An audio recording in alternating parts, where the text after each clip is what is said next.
Welcome दोस्तों। आज मैं उस पर्सनैलिटी के बारे में आपको बताने वाला हूँ, जो हमारे भारत को पूरा झकझोर के रख दिया। हमारे भारत को एक अलग ही लेवल पे लेके गए और उन्होंने भारत का पहचान एज ए वर्ल्ड लीडर के नाम से कराया। क्या आप जानते हैं उनका क्या नाम? जी हाँ, उनका नाम स्वामी विवेकानंद है, जिनका जन्म 1863 और मृत्यु 1902 ईस्वी को हुआ। स्वामी विवेकानंद यह एक विख्यात और प्रभावशाली आध्यात्मिक गुरु थे। ठीक है? स्वामी विवेकानंद जो है उनका नाम वास्तविक नाम नरेंद्र नाथ दत्त था। ये था उनका वास्तविक नाम, नरेंद्र नाथ दत्त। और उन्होंने अमेरिका में स्थित शिकागो, जहाँ पे उन्होंने जो है भाषण दिया 1893 ईस्वी में, जो विश्व धर्म महासभा के नाम से एक आयोजन हुआ। वहाँ पे भारत की ओर से सनातन धर्म का इन्होंने प्रतिनिधित्व किया और फिर उस प्रतिनिधित्व में भारत को आध्यात्मिक गुरु या फिर वेदांत दर्शन अमेरिका और यूरोप के हर एक देश में स्वामी विवेकानंद ने अपना व्यक्तित्व का परचम लहराया और उन्होंने भारत को अपने व्यक्तित्व के माध्यम से विश्व गुरु का दर्जा दिलाया। इतना ही नहीं, उन्होंने अपना भाषण जब स्टार्ट किया तो उन्होंने अपना स्पीच मेरे अमेरिकी बहनों एवं भाइयों, जिससे इस शब्द से ही वहाँ पर बैठे सभी लोगों की तालियां गरजने टाइप लगी। यह आप कह सकते हो, उनका इस तरीके से बोलना बहुत ही प्रभावशाली था। उनका व्यक्तित्व बहुत ही प्रभावशाली था। ये दोस्तों स्वामी विवेकानंद जी का तस्वीर है और इनके जन्म जो हुआ वो तो आपको बता ही दिए हैं। और मृत्यु, जन्म कहाँ हुआ था? नरेंद्र नाथ दत्त का जन्म 12 जनवरी 1863 को कलकत्ता में, जिसको अब कोलकाता कहते हैं, वहां पर हुआ था।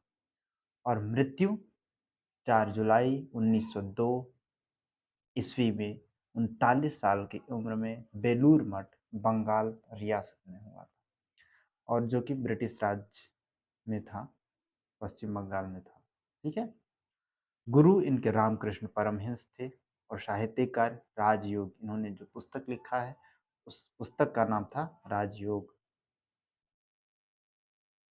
ठीक, इन्होंने कथन जो कि बहुत ही फेमस है, और इनके कथन में इतना पावरफुल कथन था।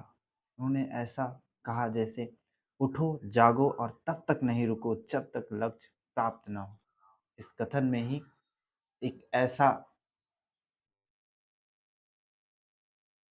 जो इस कथन को अपना लेता है, ऐसी शक्ति है कि आप अपने कार्य को सिद्धि तक पहुंचा सकते हैं। उनका हस्ताक्षर भी आप देख सकते हैं। जी हाँ, हमने इसको जो है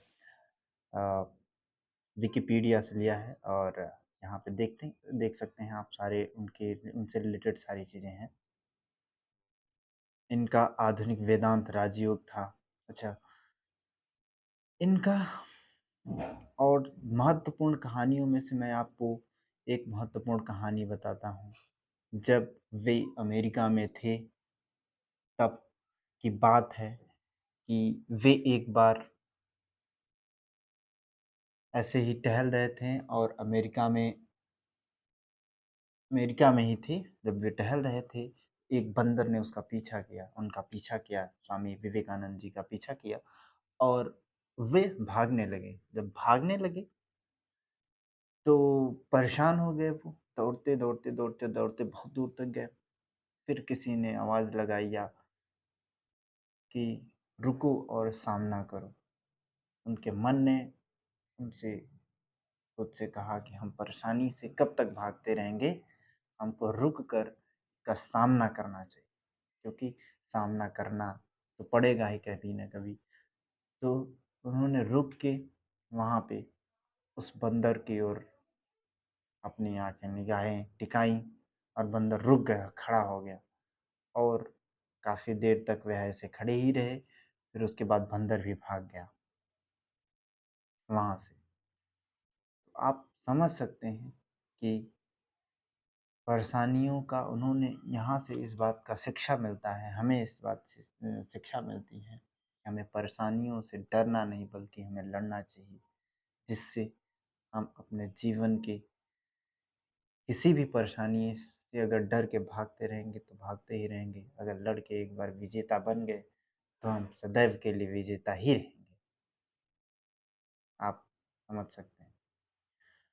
कहानी से शिक्षा क्या मिलती है? स्वामी विवेकानंद की इस कहानी से यह शिक्षा हमको मिलती है कि हम अपने सफल होने के लिए, सफलता के लिए, लक्ष्य को प्राप्त करने के लिए हमें अपना ध्यान केंद्र करके उन समस्याओं से लड़ना चाहिए, ताकि हम समस्याओं को पार कर सकें।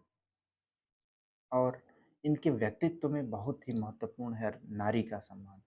नारी का यह सम्मान सच्चे हृदय से करते हैं, जिसमें आप देख सकते हैं कि इनकी कहानी में आपको समझ में आएगा कि नारी का सम्मान ये किस तरीके से करते हैं।